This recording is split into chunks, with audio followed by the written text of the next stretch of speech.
আপনি দেখে অনেক দূর পর্যন্ত চলে আসছেন। হ্যাঁ স্যার, হ্যাঁ।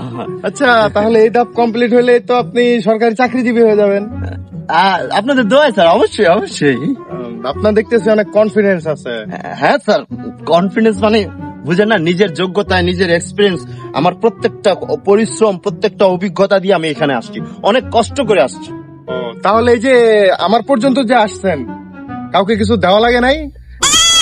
আরে কি বলেন স্যার, এগুলো অসভ্য, মানে এইসব অসামাজিক কাজ আমার মধ্যে নেই স্যার। যা করব নিজের মানে অভিজ্ঞতায় করবো, নিজের জোর বলে করবো। না, তাহলে ঠিক আছে, আমাদের লোকগুলো তাহলে আপনাকে ভালো মতো। হ্যাঁ হ্যাঁ, অবশ্যই অনেক ভালো মতো ট্রেন দিচ্ছে স্যার। আচ্ছা, আমি আপনাকে 3টা প্রশ্ন করব। হ্যাঁ হ্যাঁ স্যার, করতে পারেন, সমস্যা নেই। বলেন তো, গাড়ি চালানোর সময় গাড়ি স্টার্ট করার আগে স্টিয়ারিংটা কোন দিকে ঘোরাতে হয়?